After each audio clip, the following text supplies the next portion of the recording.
Hello, my friends. Today I'm going to talk about reading and books, the benefits of reading, that accumulated knowledge throughout the centuries. The authors are our companions, are like our living teachers. Reading is not just intellectual, actually. It can actually give us pleasure too. Oh, let me put it this way, intellectual pleasure, yes.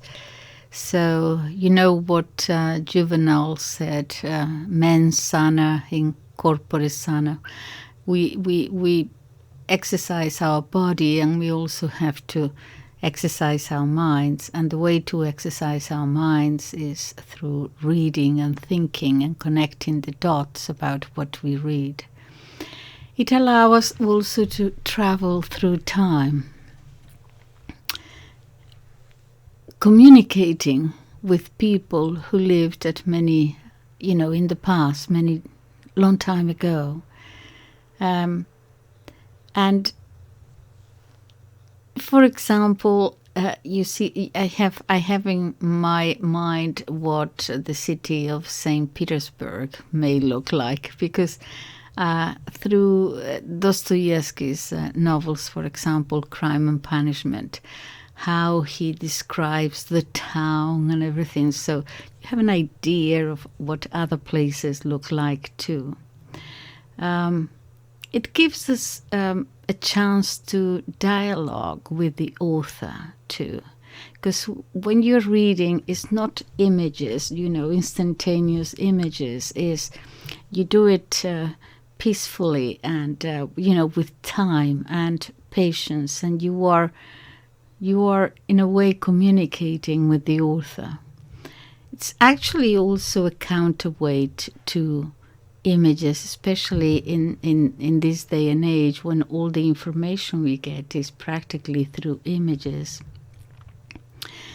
There is an author, Paul Zanker, who wrote on the classical times, the Emperor Augustus and the power of images, sort of at the end of the first century. And he makes the point that it was actually images that convinced the Romans that the emperors were divine. Contrary to previous tradition, as a matter of fact, was that manipulation through images that they achieved this thing about Caesar and Augustus being divine. It also offers sort of conceptual tools to counteract or to critique, for example, politics nowadays.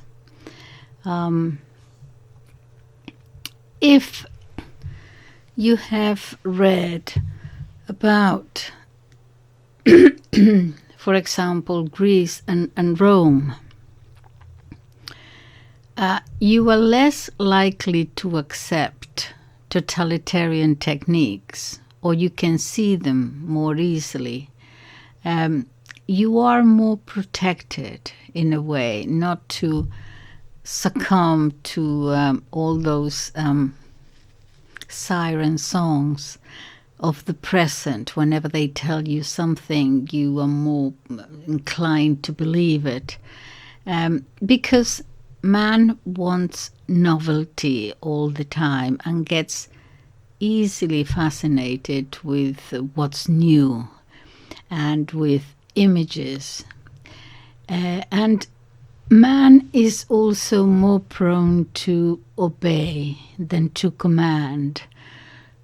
More of us are more comfortable following than leading. So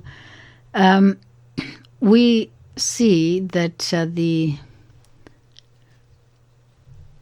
we can pinpoint, we can discern the tyrant much more easily. We have read about how they behave. It makes you more critical in the good sense of the word.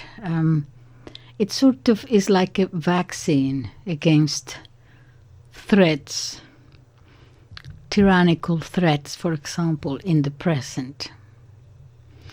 It also improves one's capacity to communicate better, the discursive capacity, not necessarily to speak better, but better able to express your own thoughts, your own wishes, your emotions, because we need sometimes a vocabulary, more of a vocabulary than the one used every day. And when we don't have that capacity, we are less able to communicate, to express ourselves well. There are 7 reasons that I want to pinpoint here. Mainly in relation, three main points in relation to human society, to the society we live in. Let's say first, knowledge, or to know. The family, the school, to find meaning, or to try to find meaning. That's to know, or knowledge. Also in relation to power. So that's the first one, is in relation to education itself. The second one is in relation to society as a civil society, political society, in terms of government and politics and power. Okay, we are going to be better able to discern that power. The third will be economics, or society, or the market, or consumption, that kind of thing. Viktor Frankl, in his book, The Man in Search for Meaning, concludes that after he was in the concentration camps in Auschwitz, with his psychiatric eye, concluded that man is a being always in search of meaning. What did he mean by this? That meaning to man is actually ends up being actually much more important than pleasure or power. Meaning, the lack of meaning is more conducive to despair than lack of power, or lack of pleasure, or lack of food even. It is this not having any meaning to your life that produces that chaos and that confusion. So, benefits of reading. It gives you a key to open up that enormous treasure of accumulated knowledge throughout the history of the world, in those wonderful books throughout the centuries. In terms of knowledge, it allows you to distinguish between, don't confuse the two terms, between information and knowledge. For knowledge and for understanding, we are in need of guidance. Some people confuse the two, information and knowledge. The writer Umberto Eco says that it is actually the opposite. The more information we have, the more we have a need for guidance. The more information, the less discernment, he says. And the less discernment, the more collapse. We need guides to take us along. In terms of power, media, governments, politics, they do promote information, but all that information does not teach you how to discern. you see. And in terms of the economy and the markets and so on, it promotes reading as a consumer's act, you know. It promotes quantity rather than quality. Bestsellers and so on. They do not necessarily teach you how to discern. So let me take 6 or 7 points here to see if I can explain this better. On the point of giving you intellectual pleasure, you get pleasure out of reading. And the school should teach how to enjoy reading, how to understand the text. Many university students get to university unable to read, that is, unable to comprehend what they read. That is, they know how to read, they know how to codify the signs, but not to understand, not to connect the knots, not to relate. The state uses TV and other sources as sources of information, and information as entertainment many times. Series and TVs and so on, more than books. In other words, bread and circus, as Juvenal used to say. In terms of economics and the market, still dealing with this intellectual pleasure, in the digital social media are based on everything that is possible, but they will deal with anything as long as it grows their audience. They are concerned more with audience and with clicking or whatever it might be. So we get on television kind of a lot of rubbish. We end up sort of with a coarsening of the spirit. That is as far as getting intellectual pleasure. Number 2 would be, as I said, to travel through time and communicate with peoples of other times.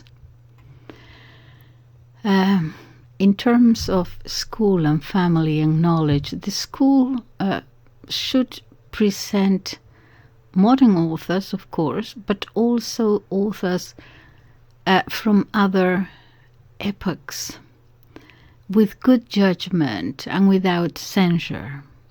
Why previous epochs? We'll see that in greater detail a little bit later on, but for now, reading allows you to leave your surroundings and understand it better, because you are going back in time, and so instead of just having the present right here in front of your nose, you can look at it, the present, with a bird's eye view from a distance a little bit. So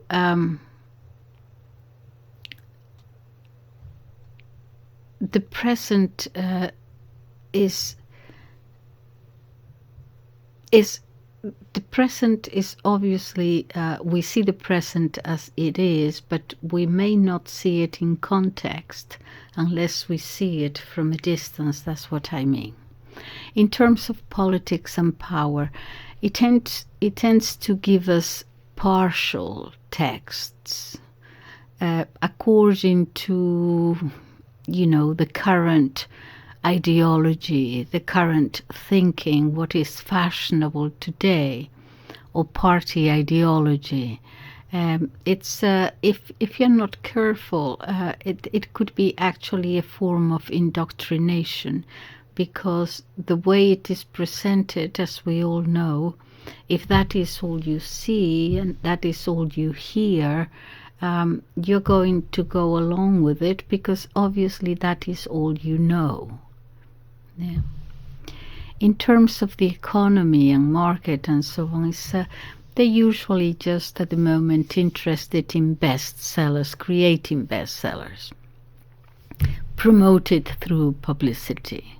So consumerism, promotion of certain books with money in mind, entertainment, evasion,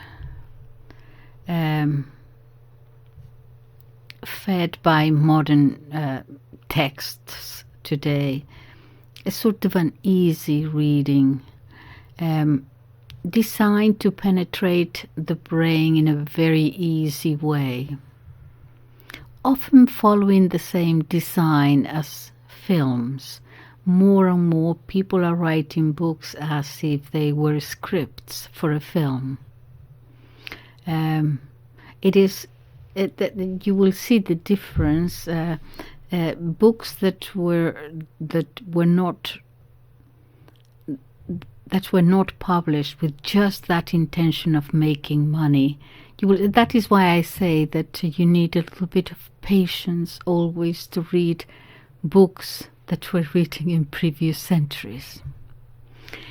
Okay, in terms of dialogue with the authors, to know how to read them makes dialogue possible. Intelligent reading means to know how to listen. You're listening to the author speaking to you. You are listening.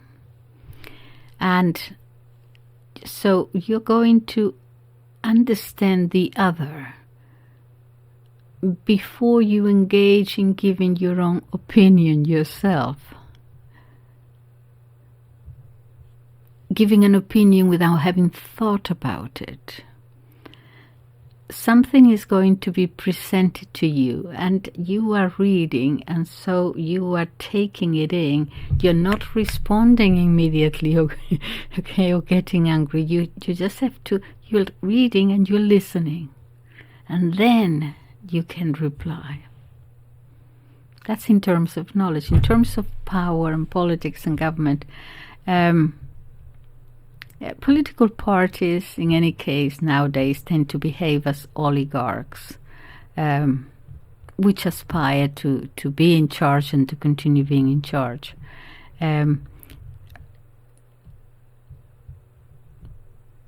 Trying to impose their own take on things.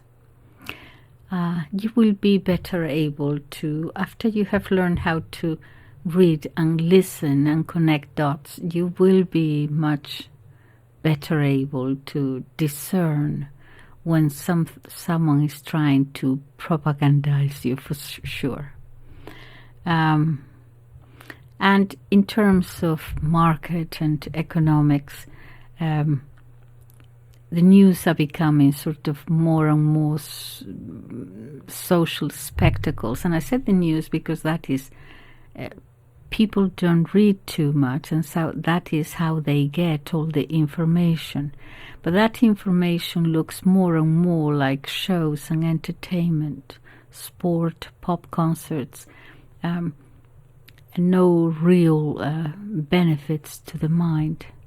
I would say number 4 is that counterweight to imagery.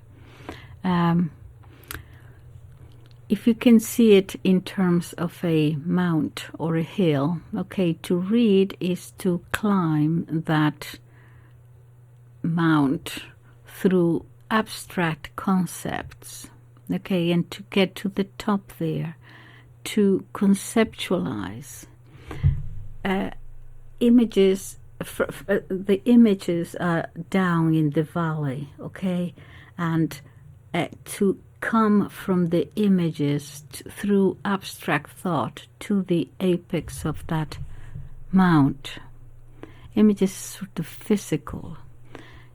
Concepts, abstract concepts, are more human, in the sense that, a cat sees images but has not abstract thoughts. So reading enables you to go beyond this iconic sort of fascination. In terms of power and politics, civil society, more and more we are being informed through images, as I said, particularly on TV. They prefer images to tell you a story. And sometimes you're looking at, let's say, the news, and they are presenting you these images, and there is no way that you can verify where those images are related to what they are telling you. How many times they show you pictures of, I don't know, someone crying or some, and then you find out that picture of that soldier or whatever, it was taken 3 years ago in another battle, it's something else in another country, and so on. I remember do you remember the two Russian spies a few years back with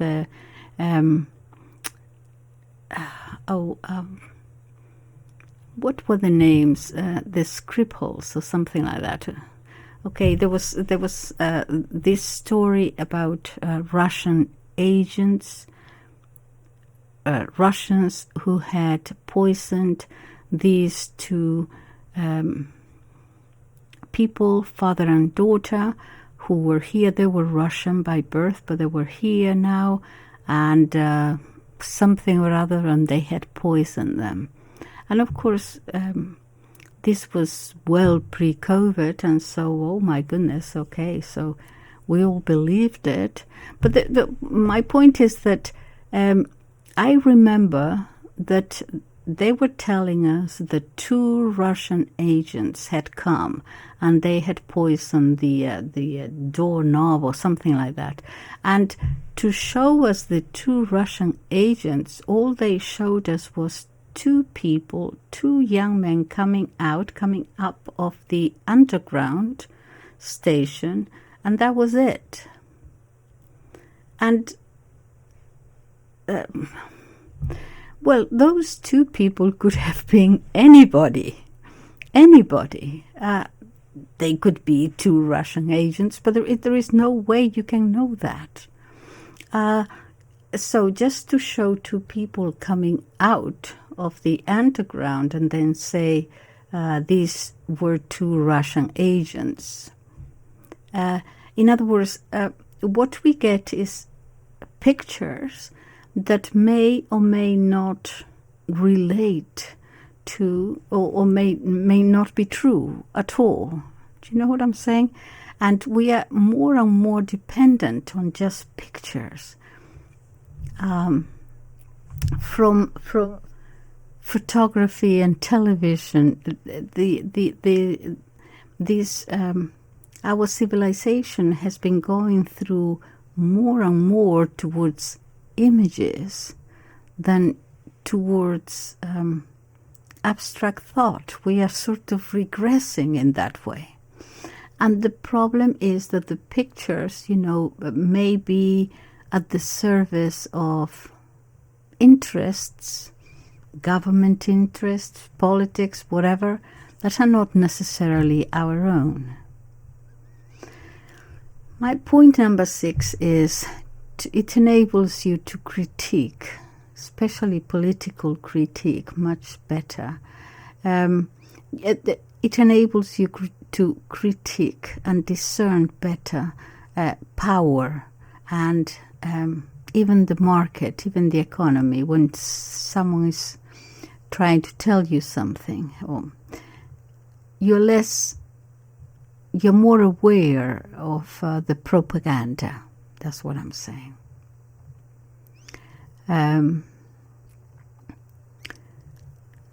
Your ability to express yourself better, to books contain narratives that are not there to propagandize you in any way. Okay, you can take it at your own leisure, and they're there to teach you and to persuade you, to convince you, to move you or not. You may disagree with the author. You are dialoguing with him. It is therefore different from social media. It is so much more complete. It is all-encompassing. It's not immediate. It is not partial, fragmentary, reductionist. If all you know is what you get from the media only, you're going to live in this paradise of confusion.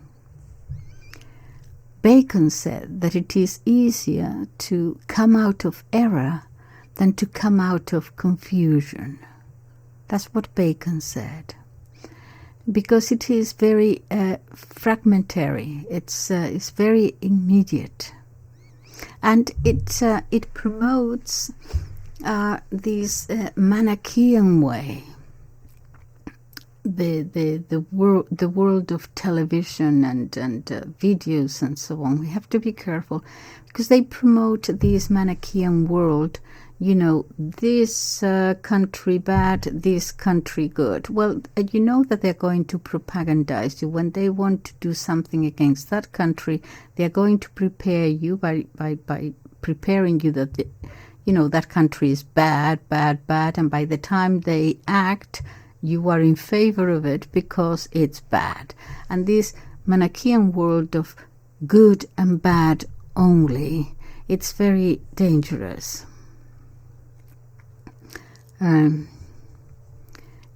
This Manichaeism leads to a decrease in understanding, a decrease in knowledge, because things and life are not either black or white, black and white.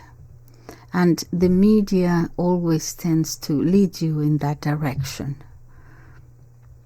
And so what I'm saying is that the world of books is a counterweight to that Manichaean vision of reality. Yeah. It is also not as emotional, immediate,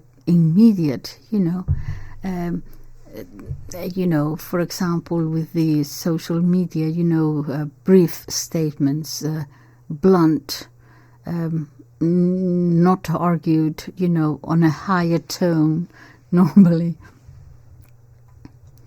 And so the market uses social media networks where the prototype is that verbal sort of bubbling, representing at one time by Twitter, 130 digits it used to be.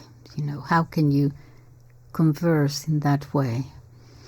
But of course, reading does not make us better human beings. It doesn't make us worse either. It depends. Reading for the sake of reading, or it doesn't make us necessarily wiser, because it all depends on who is doing the reading and what he or she is reading. Let me explain. There is a medieval saying in the Latin is quid recipitur ad modum recipientis recipitur. It means everything received is received according to who receives it. Beauty is in the eyes of the beholder, I guess. Yeah. The same food can give you health or can give you an ulcer. The stomach, okay? It depends. It depends on the person doing the reading and what he's reading.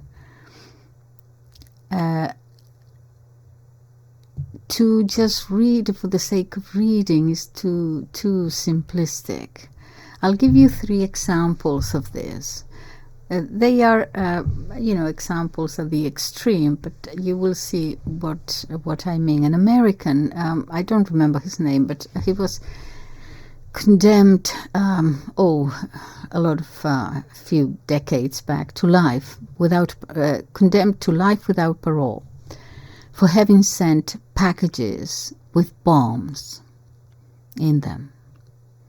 He used to live in a hut in a wood. Perhaps some of you might remember this story. In the woods, in a hut. Okay, he had lived there for many years. I think it was in Montana somewhere.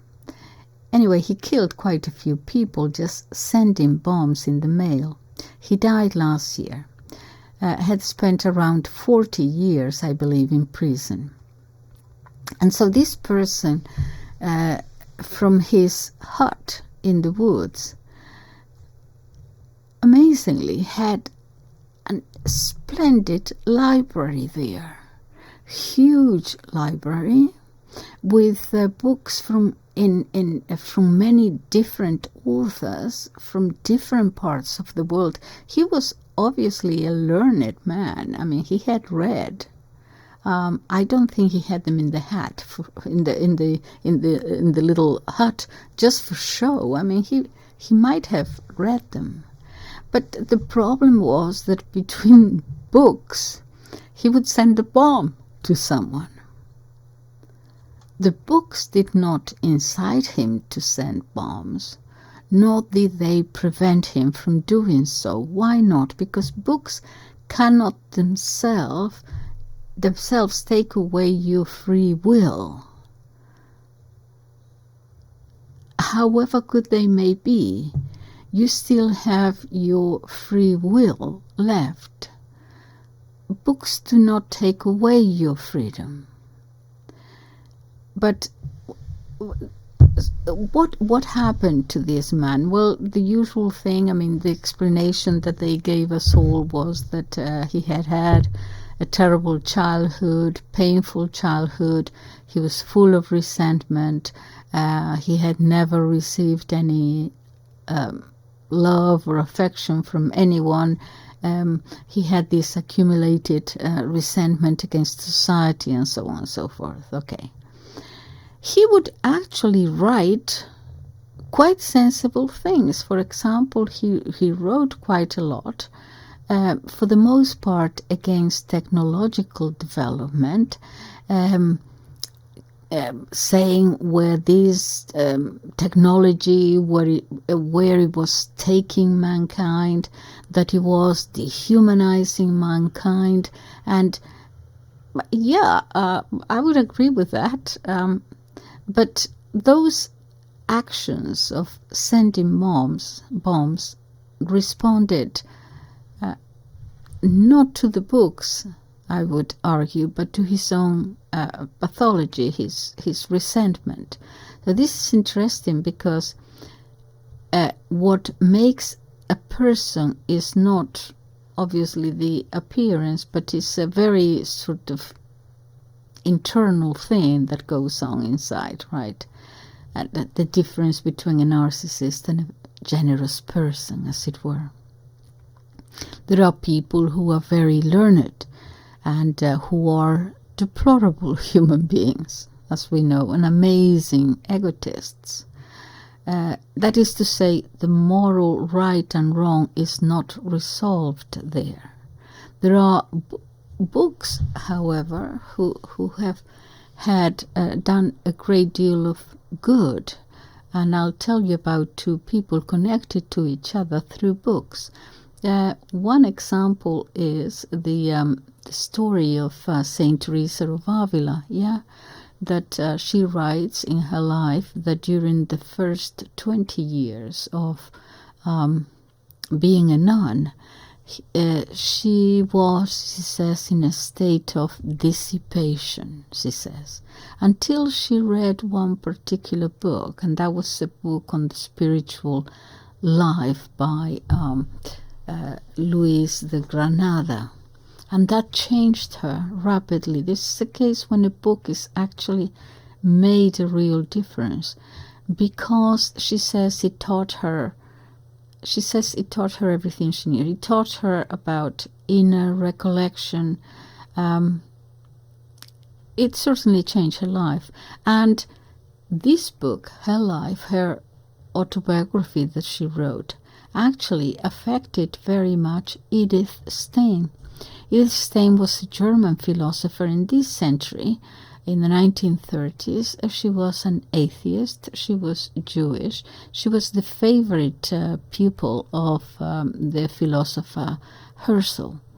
And she read Teresa's book in German, in the German translation. And she read it, she explains herself in her book, she read it through the whole night. She couldn't put it down. And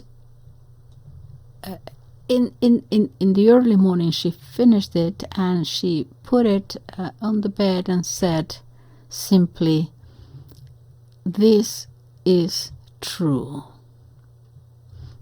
That's all she said to herself. And that changed her, because then she became, she converted to Catholicism. She became a nun, a Carmelite nun. They came for her in her convent in Holland, because she was Jewish, and she was taken to Auschwitz, and there she died. She's actually the patron saint of Europe. Anyway, this is how one single book can actually change your life. Proust says that, the author says that reading is at the threshold of the spiritual life. By the spiritual life, he doesn't just mean the spiritual or the religious. It means also the intellectual and the emotional, the inner life. Yeah. Reading is at the threshold of the spiritual life, but can introduce us to it, but does not substitute it. Okay, that is for us. It can just help us get there somehow. That is, free will cannot be taken away from a human being, because we are really, truly free.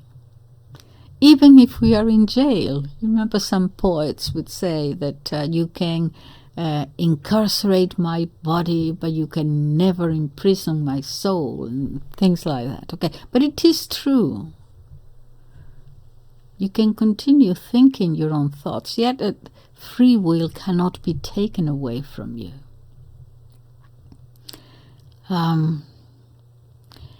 Okay, so you read a number of books, fine. Now, question. How do I assimilate what I've read? How can I digest it? How do I harmonize some ideas with some others? How do I distinguish between the wheat and the chaff, as it were? That's up to me. That's personal. Two people can read the same book, and one ends up being a sage and the other one ends up being a criminal, but that's nothing to do with the book. It is how it is interpreted, how you receive it. Yeah. Of course, the great novel about reading is Don Quixote. Obviously, I just was talking about it 2 videos ago. Perhaps the most important novel about reading. Because why reading? Because you remember that the compulsive reading that this old guy had for all these romances about knight errants and so on. But the problem here is that Don Quixote at the beginning believes verbatim what he reads. This is a problem, yeah. So he's reading about this knight errant, Amadeus the Gaul, and believes that this knight actually lived and he did what the novel says he did. Don Quixote is not the only one. If you read some of the histories of Plutarch, also, about Alexander the Great and Caesar and so on, we might believe absolutely everything that we read there. Don Quixote had the merit that at the end he recognizes that his mistake was to believe everything that he read. People sometimes believe everything they read, unable to discern, and people believe everything they hear too, as many people believe the news simply because they are told them. Men, someone said, resemble the books they read. We are like wax and they are shaping us. Literature throughout history has been using human stereotypes to tell us stories, because we are so good at imitating. It is almost part of our being that we imitate. And so in the ancient world you had shepherds in pastoral settings, and then literature of heroes and Homer and so on, the sages, and that's in classical times. In medieval times, in the medieval world, we had more the courtesan or the saint or the martyr. We had Dante and Petrarch. We had Pascal's discreet gentleman. And in the modern world, we have scientists like Einstein, and we also have Marilyn Monroe as a sex symbol. That's a sex symbol of the 20th century. And we have Che Guevara, and we have Gandhi, and John Lennon. So it is important to read not only about our own time, but about, as I said at the beginning, different epochs. Why? Well, I'm going to tell you what several philosophers and writers said. Why? These are Hannah Arendt, the German philosopher, disciple of the philosopher Heidegger. Also something that Alex de Tocqueville said. De Tocqueville, Democracy in America.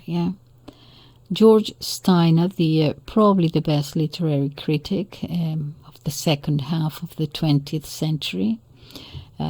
He was Jewish, French, professor in many world-renowned universities, Oxford, Cambridge among them.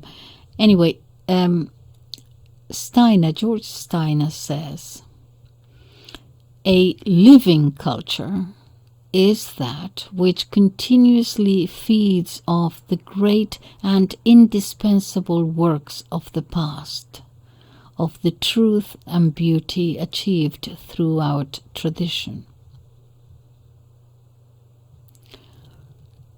Divine Comedy, Hamlet, Don Quixote, the Odyssey, the City of God, indispensable. They will feed us. Tocqueville said, every time that the past has ceased throwing its light upon the present, the mind of man wanders in darkness. Every time that the past has ceased throwing its light upon the present, the mind of man wanders in darkness. You see, he saw the French Revolution. A French Revolution which was a barbaric confrontation between the old and the new. A complete break they wanted. That is not generic. You cannot just throw away the past. You get into this terrors. they wanted a complete break. And so they wanted indefinite progress. There were because yes, progress in science, because science built on the previous discoveries, yeah. But what happens in science does not necessarily happen in the human spirit. We are not necessarily get better and better and more saintly as the centuries pass. We are still the same we were. We treat it in different, we behave in different ways, but we still laugh and cry and all the rest of it about the same things. We are not a scientific tool. We are not robots, yeah? You can improve on them. Human beings is not the same. But it was really, the French Revolution was really the birth of today's world. And he was witness to that. In other words, if we don't remember the past, we live in darkness. Even if we are surrounded by lights, neon lights, screen lights, artificial intelligence lights. Hannah Arendt said, memory and depth are the same. Or better still, man cannot achieve depth if not through remembering, through memory. Without memory, you become a cat. Everything is immediate. Memory, remembrance, is what is going to give us depth.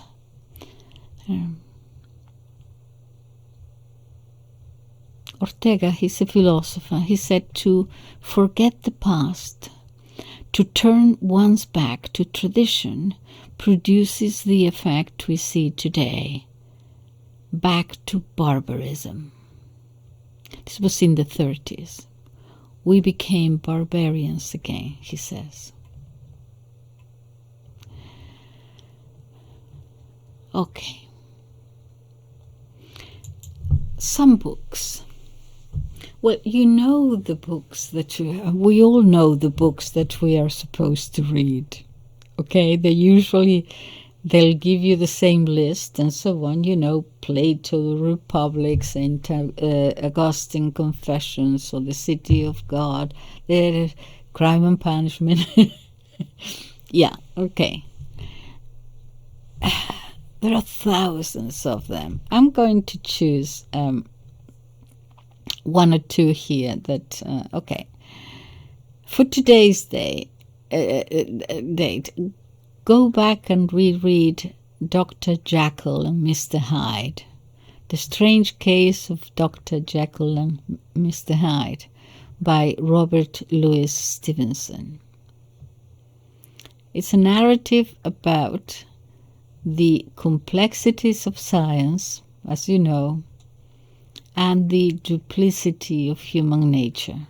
Dr. Jekyll is a kind, well-respected and intelligent scientist who meddles with the darker side of science as he wants to bring about his second nature.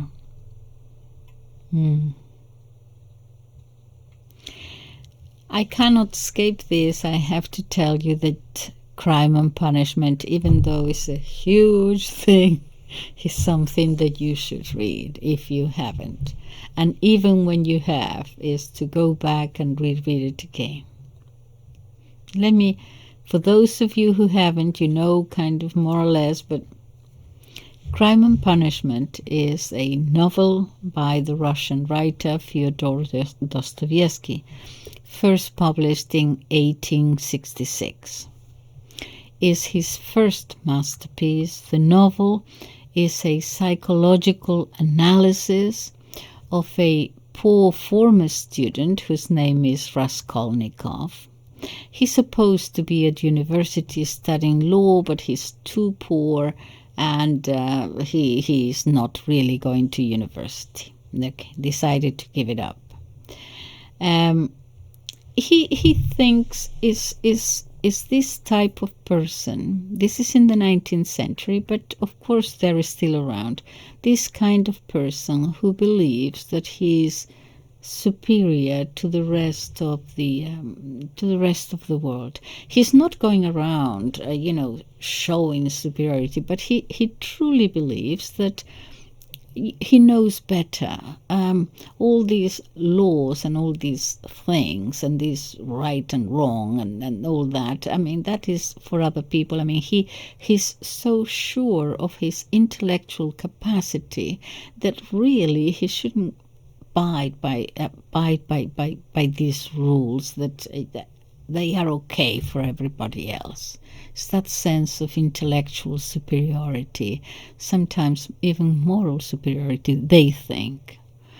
Okay, so he just feels that this thing about right and wrong and this spiritual responsibility is up to him and his truth. Okay, and he is perfectly willing to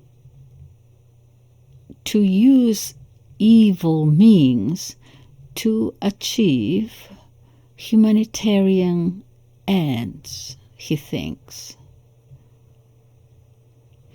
Oh, is actually even a little bit of goodism here.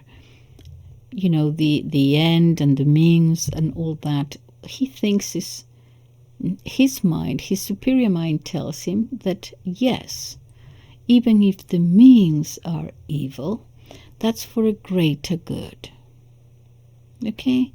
So he sees his environment where everyone is poor, everyone is practically starving, and there is this Maisa there, the pawnbroker woman, who's just so horrid, because you go there to pawn the buttons on your shirt, for goodness sakes, and she is there deciding whether to give you some money or not. I mean, she's a really horrid human being. And so he convinces himself, why should this old woman who's going to die anyway and has all this money, what if I kill her? Okay, and if I kill her and I steal her money, that's a good reason, because I could go back to university, I would have the money. My sister wouldn't have to marry that awful, horrendous rich man, because he knows she is marrying him not just for his money, actually, in order to help the family. She was a good woman, but she thought, I will enter into a bad marriage just to help my family, and my brother can go back to university. And so out of killing this horrid woman, so much good for the rest of society, he convinces himself that is, why not? Okay, yeah. But the problem is that leads him to murder this woman. And what happens is that after he does that, he cannot get rid of guilt. That's the problem.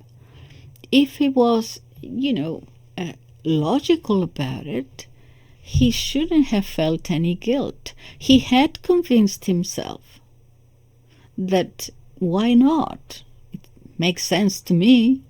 Sacrifice one old woman, a miser, for everybody else. And yet he feels this guilt. Dostoevsky is saying, you may be perfectly sure that, is your truth and you decide, but nevertheless, you break that moral law, unless you are, of course, a narcissist, if you have other problems, but you're going to know that you have done something wrong. It's very is that thing. It's very powerful psychologically, yeah.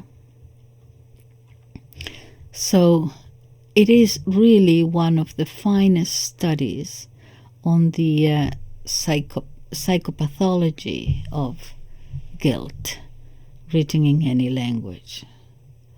Okay, so I'm not going to tell you any more about it. If you haven't read it, you must. I had put some Spanish ones here, but I'll just no. Okay, otherwise this is going to be too long. Okay, all of you know that you should have read this one, but perhaps you haven't, but you should. It's the Divine Comedy, okay, by Dante. Yeah.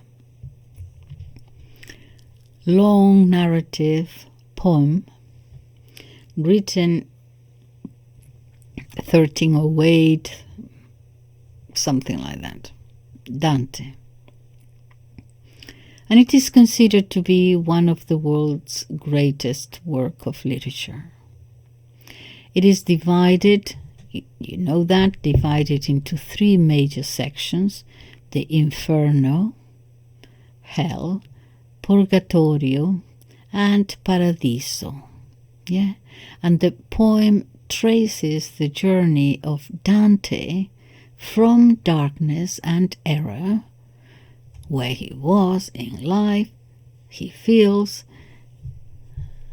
living the vida loca kind of thing, to the revelation of the divine light, culminating in the beatific vision of God. But it's quite a journey, okay? So it began during Dante's years of exile from his home city of Florence, and the work expresses the crisis that this exile, this break, this rupture caused in the poet's life. And of course it is an allegory on the fall of humankind and the hope of redemption. And the poem begins with Dante at midlife, and that is about 35 years of age only, lost inside a dark wood. He is guided by the poet Virgil, who represents the epitome to him of human knowledge, okay? And go from the dark wood through the descending 9 circles of the pit of hell, the Inferno. And each circle represents one or more specific sins. And is quite funny because it shouldn't be, but it is. It's populated by various demons and mythical beasts, and by people who are guilty of having committed that circle's sin when they were alive. And he mentions politicians and other people of the time, okay? And moreover, their punishments perfectly correspond to the nature of their earthly transgressions.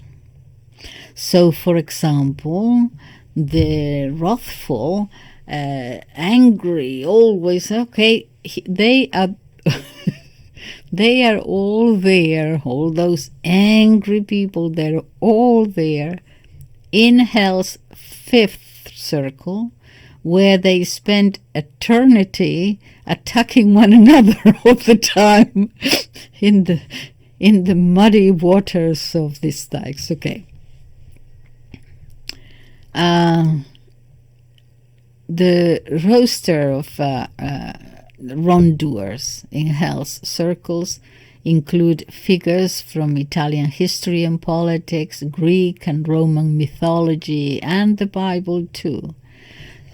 Several of the condemned are Dante's personal enemies, so he's taking a little bit of a revenge for those who sent him into exile, proving that the Divine Comedy served as an outlet, it says here, for the author to cope with his exile.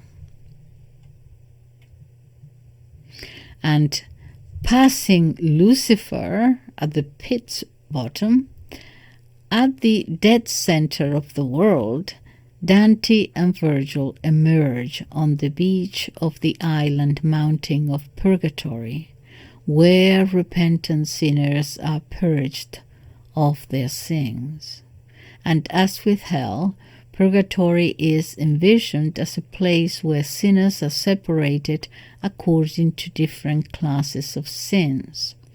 Rather than 9 circles, however, Purgatory features 7 terraces, corresponding again to the 7 deadly sins. At the summit of the Purgatory, Virgil departs, and having led Dante as far as human knowledge is able to.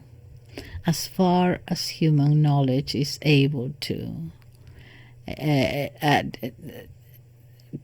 discern, and there at the threshold of paradise.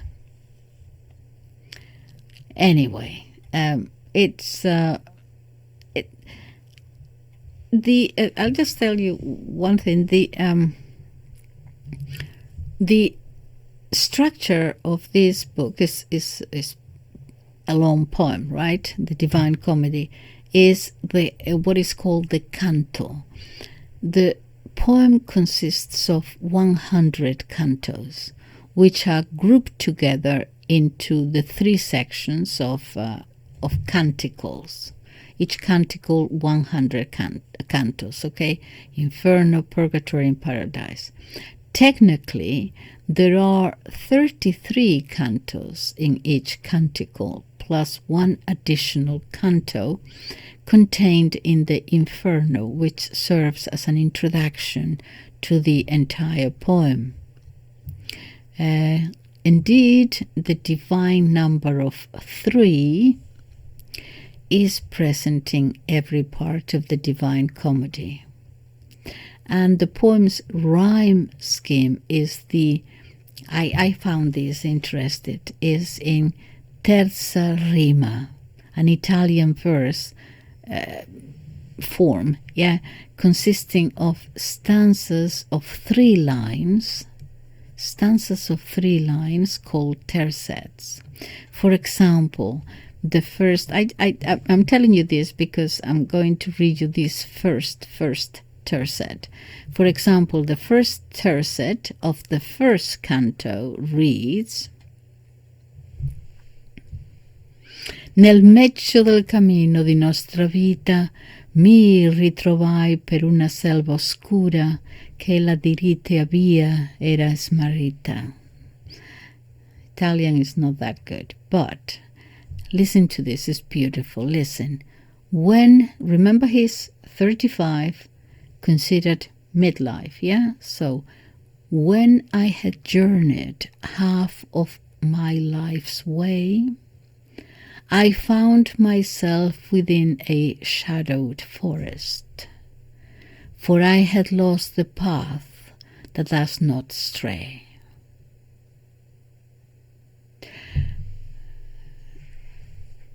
So much said in these 3 lines. When I had journeyed half of our life's way, I found myself within a shadowed forest, for I had lost the path that does not stray. I was going in the wrong direction, but that anguish at midlife, that you wonder, oh my God, what have I been doing? Where is my life? All that, you can imagine. I mean, that's just 3 lines. You can imagine what the poem is if you haven't read it. Okay, let's move on. Orwell, for today's time, I'm just saying, for today's time, Orwell, 1984, yes, okay, Animal Farm. Animal Farm, a satirical allegory about a group of farm animals who overthrow their cruel owner and establish a society based on equality and equity, but ultimately find themselves oppressed by the pig elite. The animals rebel against their neglectful owner, Mr. Jones, and create the 7 Commandments, which proclaim that all animals are equal. However, the pigs, led by Napoleon and Snowball, eventually take control of the farm and exploit the other animals. The leaders. And the pigs behave and dress like the humans they overthrow, and the animals realize that they are not as equal as they thought. The book's main themes include, obviously, class, equality, inequality, and power. And it is a warning about the dangers of totalitarianism, old-fashioned totalitarianism like in the Soviet Union, and new wave of totalitarianism or autocratic or censorship or whatever of today, and the potential for revolutions to go wrong. But it was written in 1943, but it was almost never published because it was a savage attack on Stalin, who was at the time Britain's ally at the time. Anyway, the important thing is that the words that he uses, for example, and the phrases, Big Brother is watching you, that newspeak, doublethink, groupthink now have become part of the modern political lexicon, really.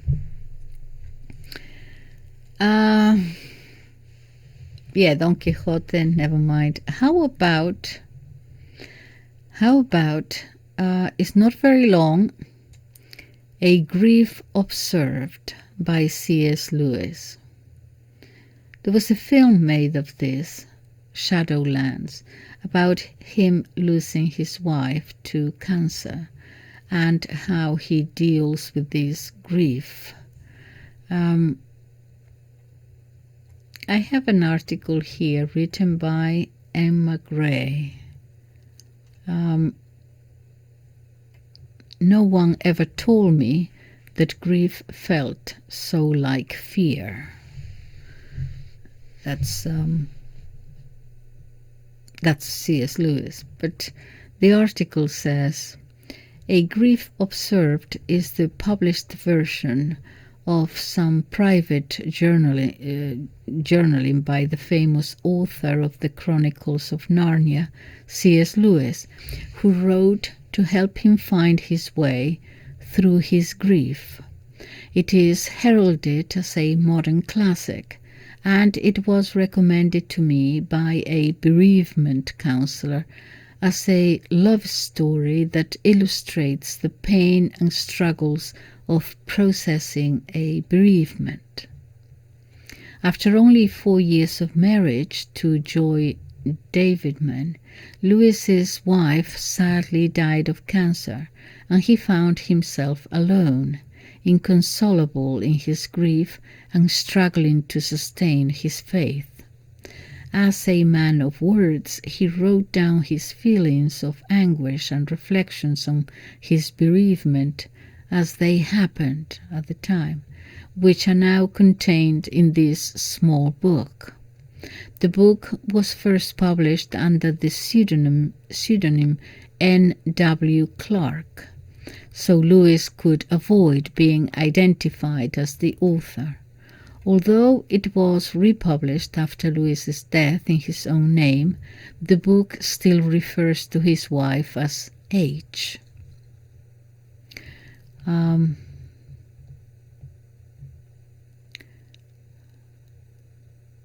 The book divided, I'm jumping ahead a little bit, the book divided into 4 parts or documents, the scattered thoughts of the author's evolving state of mind, and he questions whether it is possible to return to normality after grief. The surprising brief book inspired the movie Shadowlands. Worth seeing this movie if you haven't. Anthony Hopkins is portraying C.S. Lewis. Wonderful actor. Good movie, which is based on the relationship between Lewis and his American poet wife. Anyway, okay, let me... One of his...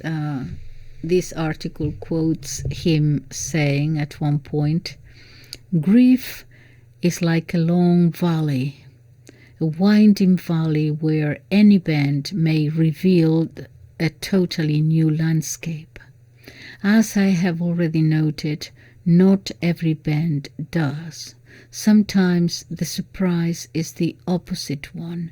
You are presented with exactly the same sort of country you thought you had left behind miles ago."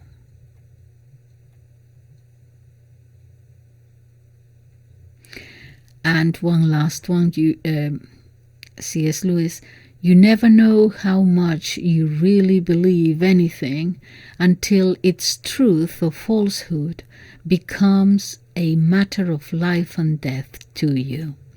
Worth reading. Well, I have the Odyssey here, never mind. Antigone. Oh my goodness. I have quite a lot. Since we're talking about aging, actually, Cicero's short essay. He's arguing that old age can be one of the best years of our life, and that people can prepare to live them well. It's a wonderful essay too. This is taking too long. Tolstoy, The Death of Ivan Ilyich. The Death of Ivan Ilyich by Leo Tolstoy is a novella about a judge who becomes terminally ill. Oh my goodness, I have chosen too many terminally ill. Okay. A judge who becomes terminally ill and is forced to confront the meaning of life and death. The book explores themes of mortality, existential dread, and the consequences of living without purpose. The human condition, the search for meaning, the consequences of living without meaning, the human heart.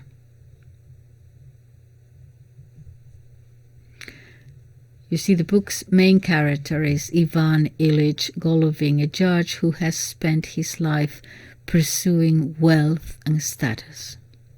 He neglects his family and focuses on work. And after a small accident, he doesn't recover as expected. As he becomes more ill, he begins to question the meaning of life and death. It is hailed as one of the world's supreme masterpieces on the subject of death and dying.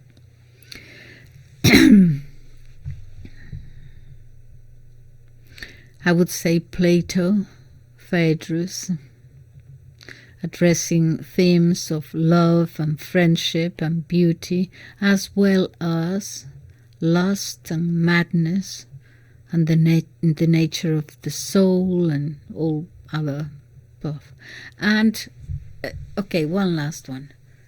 Chesterton, anything by Chesterton, really. Okay, so orthodoxy,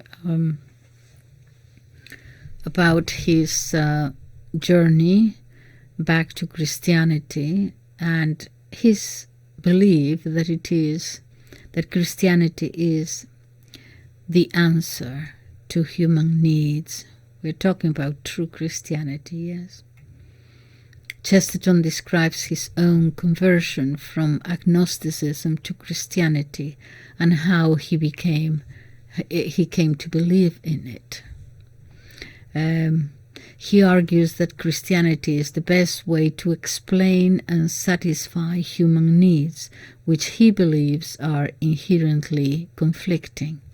He also embraces the paradoxes of Christianity rather than trying to rationalize them away. He has influenced many, many, many thinkers, including C.S. Lewis. He was friend with Belloc. Yeah, both of them great friends. Anything by Chesterton and Belloc. Some say that orthodoxy is a model of Chesterton's originality and brilliance, combining simplicity with subtlety. Others describe it as witty, brilliant, and stone serious. Chesterton considered orthodoxy to be a companion to his other work, Heretics, which directly confronts Christianity's modern critics. A pagan at only 12, totally agnostic by 16, Chesterton had the remarkable experience of developing a personal, positive philosophy that turned out to be Orthodox Christianity. And so, at the end, he converted to Catholicism.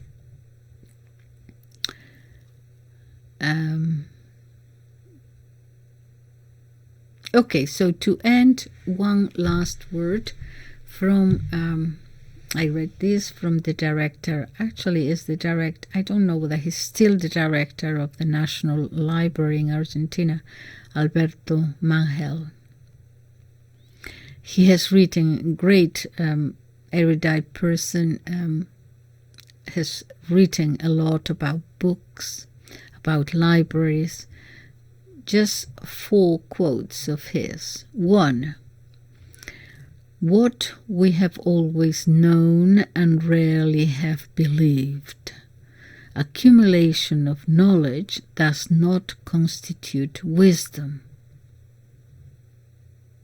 Accumulation of knowledge does not constitute wisdom. AI is not sufficient, will not change your understanding. Wisdom and understanding is not quantitative, is qualitative. What good is it to have all the data in the world available to you if you cannot discern truth from falsehood, the wheat from the chaff?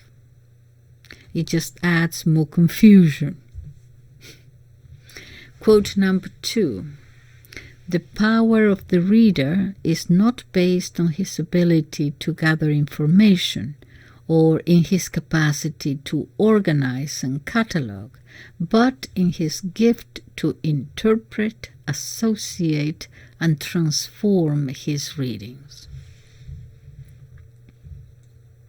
In other words, for him to know is actually to know how to relate.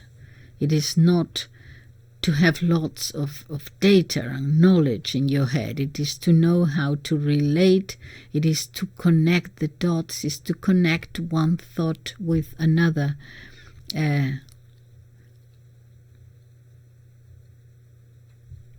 Okay. Third quote. Books read define the readers that read them, something like that. In other words, what he's saying is sort of birds of a feather flock together kind of thing. In other words, to read a book, in other words, tell me the books you're reading and I'll tell you the kind of person you are, kind of thing, very generally, yeah. Because to read a book is to actually spend 1 hour, 3 hours, whatever, every day with another person. Sort of having a coffee and a conversation with another person. Not just anyone else in the street. Deep conversation with this person. So you're going to be affected by that. And the fourth is, he says, the internet is just a tool. We should not blame it for the superficiality of our interests in the world we inhabit. Its advantage is based in its brevity, immediacy, and the multiplicity of the information it offers. It cannot grant us concentration or depth. In other words, the internet is there. You can be there for half an hour or you can be there for 8 hours. But it is you that you choose. No one forces you to choose that. So he's saying, don't just blame the internet or all that. Okay. I think I'll leave it here. Thank you for sharing. Thank you for subscribing. Thank you for commenting. And thank you for liking. Bye-bye. I'll see you soon.